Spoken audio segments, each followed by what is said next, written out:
morning, everybody. This is September the 24th. It's a pretty chilly morning. In fact, last night we had frost on the pumpkin. The overnight low was 34. Turns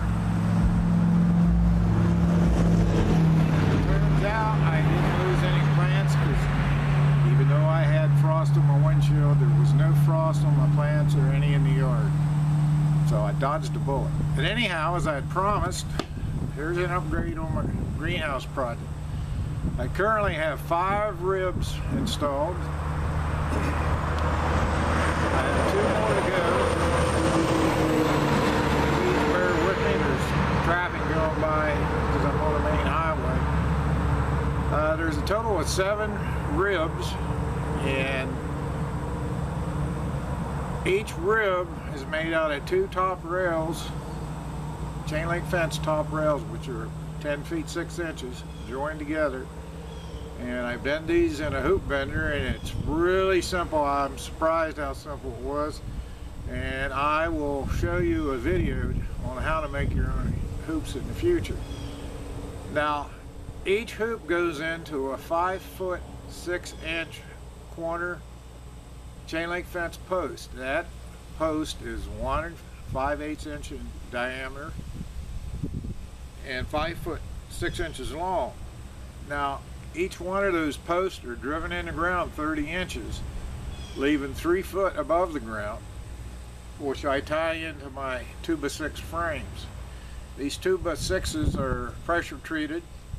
The plan actually calls for 2x4s, but I'm using 2x6s because I'm overbuilding.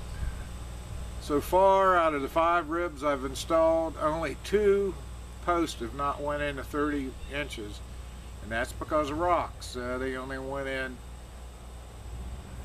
24 and 16. But like I say, I'm overbuilding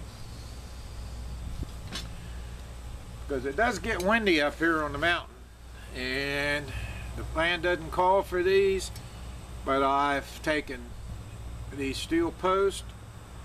They're 6 foot 6. I cut them in half and drive them all the way in the ground, all except the top 4 inches, which I carriage bolt to the 2x6s.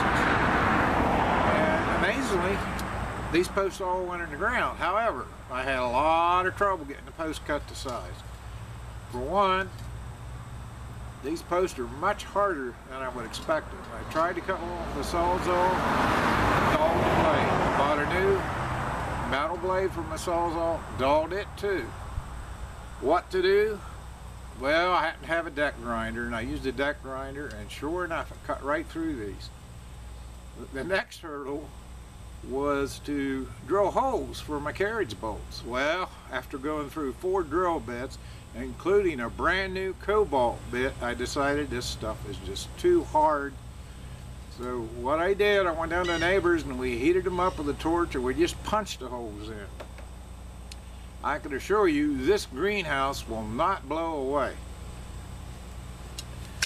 Let me show you something else that I'm adding that the plans doesn't call for.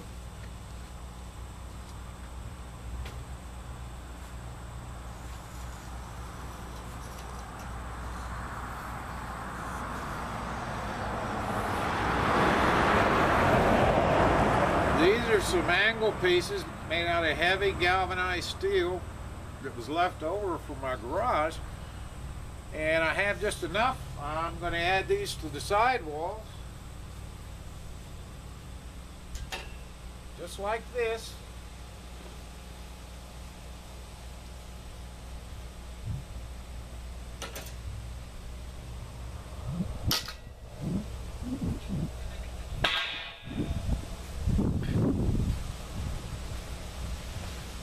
These will not only add added support, but to provide a space that I can easily tie in shelves. Now, I have 2 more ribs to put in. Then I'll have the ribs done. I should have this by weekend. I've been held up on the project because I went to Lowe's to get the corner chain link fence post. I had discovered that the posts they keep in stock are $12.50 a piece. However, the posts that you order online and shipped to the store are $7.50 a piece. Better yet, the cheaper posts are 17 gauge versus 18 gauge for the in-store stock. Go figure. I tried to talk Lowe's into giving me the in-store stock for the same price, but it was a no-go. In any case, I've had to wait 10 days for additional posts, or I'd have the framing all done. Now, I'm going to put, as soon as I get my extra ribs in, I'm going to put a purlin right down the center on the top. And then I'll be able to adjust the ribs so they're all approximately the same height. Then I'm going to go halfway down each hoop and put another purlin. So I'm going to have, and plus the sidewall, I'm going to have more purlins than it's required. Now I'll also put cross pieces across each hoop. It'll probably be 1-inch intermediate conduit. I'll just flatten the ends. It'll probably be 6-7 foot long. Drill a hole through them, put a carriage bolt in for added support there. Not only added support, it'll be a good place to put hanging baskets, tie strings to run my plants up on. I should have this pretty well, framework pretty well done in 1 more week. As soon as I get all the ribs in and get everything measured out, leveled up as far as at least the top purlin, I will be able to take measurements, and I will contact the greenhouse company and order my plastic. Now, I've been in contact with VHP Supply. That's VHPsupply.com. They are a huge supply company.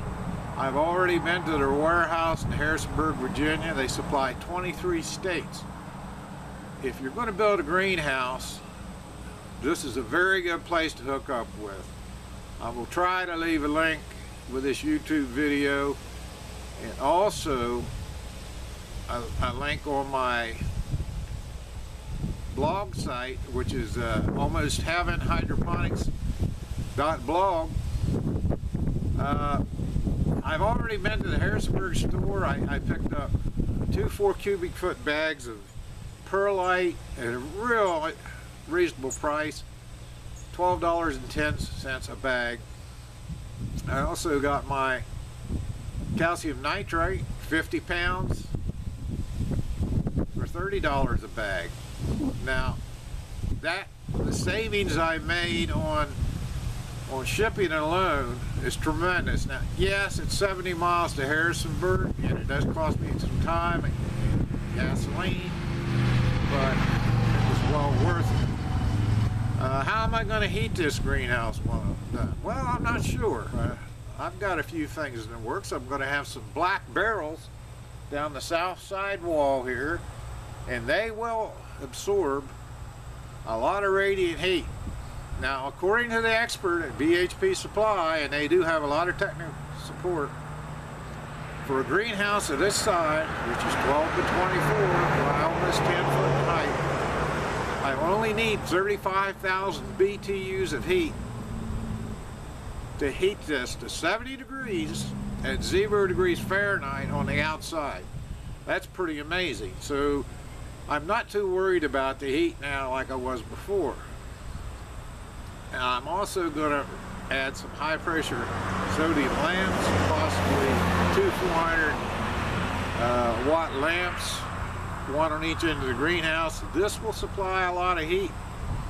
And if need be, excuse me, I could put a kerosene heater in there, or something else. I originally thought about a wood stove, but I do not believe a greenhouse this size could handle that much heat. Now, I don't want to melt the plastic. I will keep you posted on future updates, probably at least a week down the road when I get all the purlins in. And I am going to use wiggle wire to secure the plastic, and it will be double layer plastic inflated. Anybody that's had any expert with wiggle wire, please make some comments on this, because that's the one hurdle that I'm a little bit worried about, because I've never ever seen it, and I've only seen it in pictures. So that's all for today. Have a good day, folks. Fahalam.